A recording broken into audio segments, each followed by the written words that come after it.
Hard text. If you're honest. But church people and pastors historically, when we squirm about Scripture, we look for somebody to fix it for us.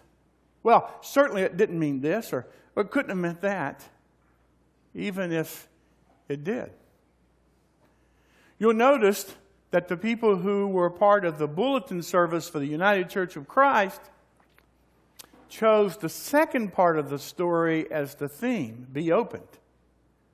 They'd much rather we focus upon the second healing narrative than the first. But the truth is, while I have included the whole of the lectionary text, I have left the second part and healing narrative there simply, I think, as a postscript to what happened in the first part. Jesus was tired. Really tired. We don't know if Jesus was an introvert or an extrovert. Nobody even had that language in Jesus' day. We do know that when we read the Scriptures as different storytellers lay it out for us, that crowds came in waves. And Jesus sought solitude whenever possible to reclaim his spirit. He was tired. He needed to get away. And unlike some of us who find time to get away to the mountains, Jesus did a strange thing.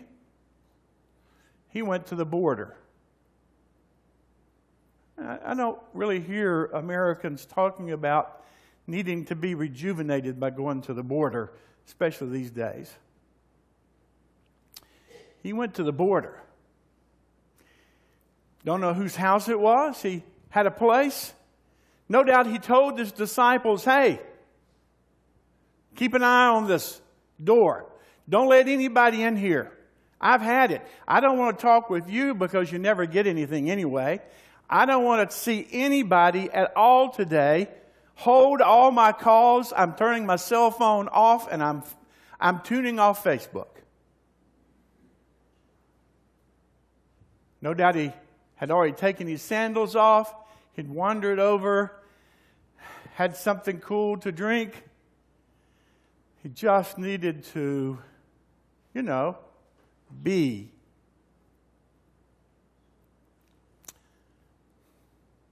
There was just a moment. And suddenly, there was a rush. This strange person shows up in the room, snuck by the door that the disciples were supposed to be guarding. This person from across the border had no business being there where he was. She seems to be frantic. Jesus is probably startled. She bows down as a sign of respect, as a sign of humility in the presence of one who could be an answer to her greatest problem. Her daughter was ill. It has been said that when we talk about demon possession in Jesus' day, perhaps it was more about epilepsy or seizures or whatever. Rationalizing that doesn't necessarily change it any. It just gives modern people an opportunity to have something to hang their hats on. We don't know what was wrong. Something seriously wrong. She had breached protocol in so many ways. She had to have known that she snuck past people that she shouldn't have been sneaking past. She was a woman in the presence of a man to whom she hadn't been introduced, and that in itself was not okay. And then the worst. She was from across the border. And Jesus knew who he was and what his place was, even if she didn't. He knew that he was a Jewish male. He had been taught in synagogue. He knew what that meant. He knew that that gave him an edge, that gave him a sense of being above it all. That's how he'd been taught. That's how he'd been raised. Let's not kid ourselves. We Christianized Jesus, but Jesus was in every sense a Jew. And early on, the gospel writers are trying to tell us that his mission was to come and to redirect the people who were descendants of Abraham and Sarah to their mission in life, to be the people by whom all the families of the earth would bless themselves. Jesus knew this. Each of us grow up and we have been enculturated at some level to whom we are. What about us? What's our place in society? Now, yeah, I know we tell the stories about upward mobility and all that stuff. But behind it all, there are subtle messages about being a woman, or being a certain class, or living, as was our case, on the wrong side of one mountain, because we were on Camp Branch Road, and the other side of the mountain where the border was for us was the Waynesville Country Club. We knew where our place was, and unless it was to pick up some extra money caddying, we knew we were supposed to stay on our side of the mountain. I learned later in life how that was when I tried to take golf up and realized it must be my class, because I never could actually hit a ball straight in my life. Jesus knew who he was supposed to be. He had assumptions about that. She was from the other side of the border. She had been designated other than by the people on the other side of the border. Now, here's what's interesting. There's a gentleman named Mark Ellis. I don't know, he may be a gentleman. I've never had a chance to meet him. I've been introduced to him by a professor friend of ours who was German, and she, when I moved down here, put us together on Facebook. He lives up in Cape Canaveral. He taught for many years at Baylor, raised in North Miami, a good Jew back then. And he taught for many years in Baylor until he had a misunderstanding over who Jesus was with then President Ken Starr of the university. And he retired early, and he lives here, and I follow his post. He must follow the lectionary, because this week he was posting about this text. And I confess that I learned something from the posting I hadn't thought about. Each of the characters in the story, Jesus and the Syrophoenician woman, were other than in each other's eyes. Different than. But here's the thing. When you look through the eyes of the Roman occupation forces, they both were less than. They were simply part of groups that were troublemakers, and these people could be back home in Rome if they didn't have to put up with these squabbling people who they'd conquered. So, the old saying is everybody needs somebody to look down on. All right? So you got all these different pieces here that the Romans saw these people as less than. Jesus had been raised to see the Syrophoenician woman as less than. The Syrophoenician woman had been raised, no doubt, that she had a lower status in society because of her gender, and she understood that in the eyes of the Jews, she was less than. And we come to the head, and in that moment, she begs Jesus to heal her daughter. She begs him, it says. Get ready. Don't try to fix this. Hear the story. Jesus says, it's not right to take food from the children. Implicitly, read Children of Israel. Taking food from the children and feed it to the dogs. Don't try to fix it. Did you hear that?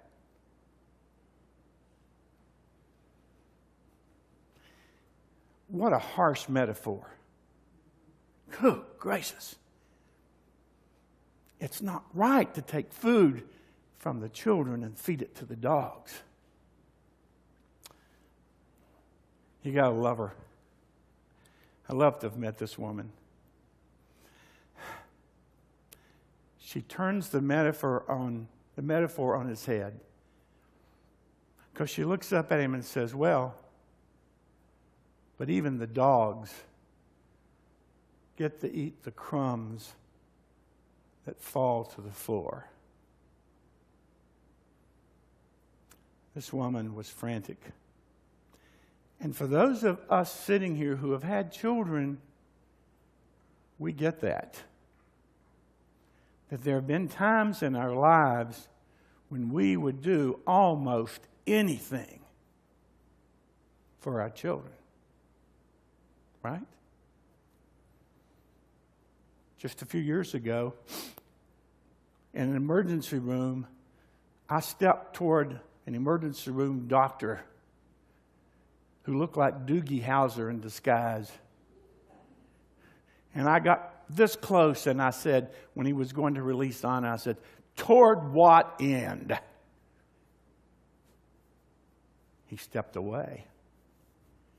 He figured, well, if Ed falls on me, I'll be in trouble.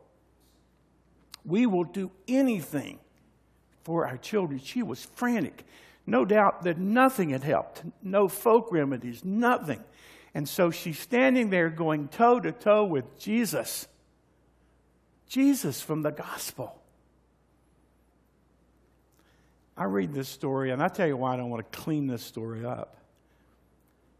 Because it tells me that for each of us on our journeys in life, there are moments and opportunities when we get a chance to see truth and to choose truth over stuff that we've been told.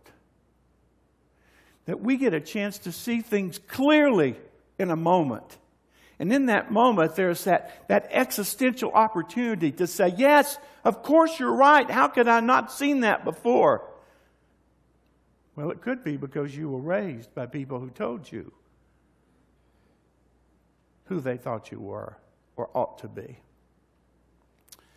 But in that moment, this uppity, frantic woman got in Jesus' case, and Jesus looked at her. And now, there's another little piece here. He doesn't say, like we find Jesus saying in other Gospels and places about healing, where, your faith has. No, he didn't say that, did he? He didn't say her faith had made her well. He said because she said what she said, her daughter was healed. That's also interesting to me. How often is it when somebody cleans your clock that you're gracious enough to do something so gracious for them? In that moment of truth, Jesus saw clearly that it wasn't just about being a Jew or a male that made him somehow better than the people on the other side of the border. Rather, it was somebody on the other side of the border who was able to name his stuff and say, really? Really? I was in Fort Worth, Texas, a long time ago at General Synod.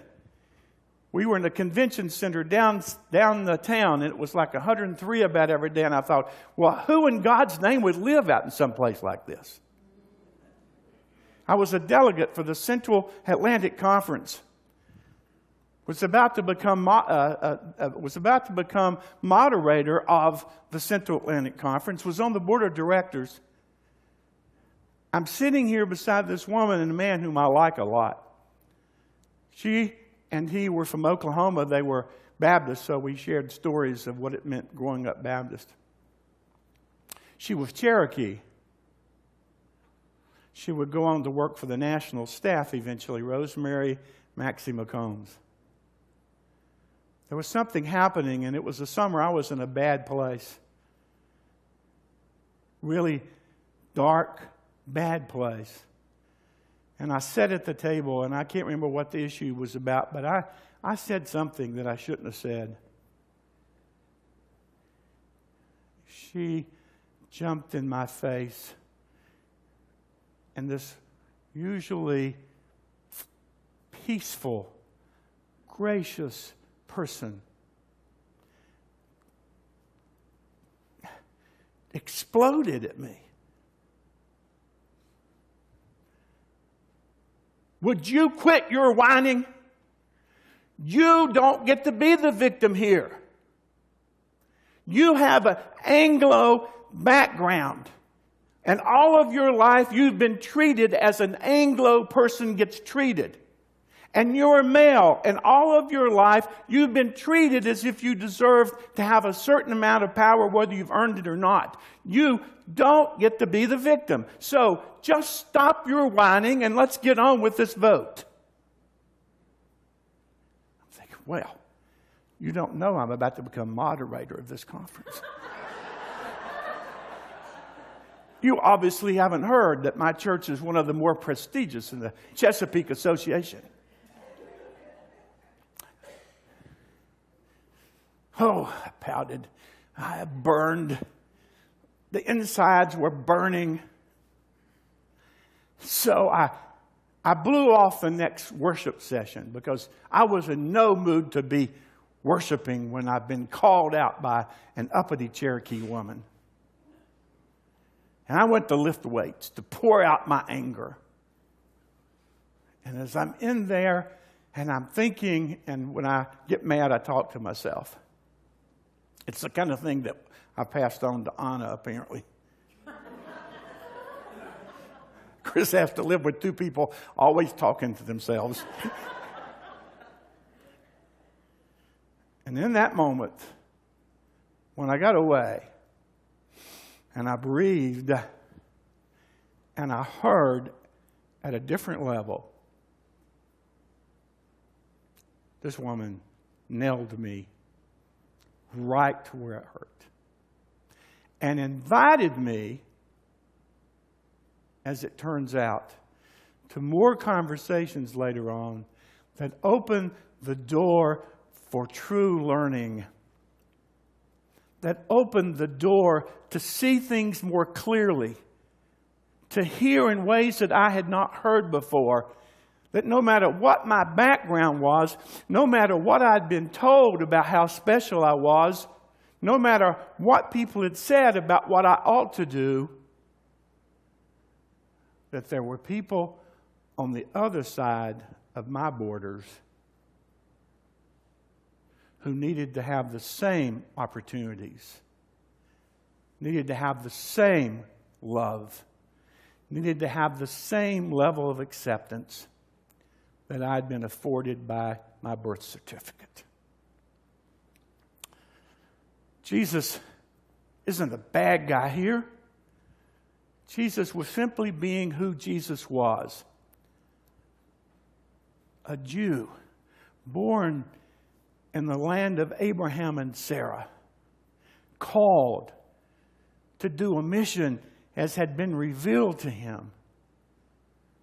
Jesus, who had come to preach the prophetic word that he had inherited from his Jewish tradition, which really is the essence of his Jewishness.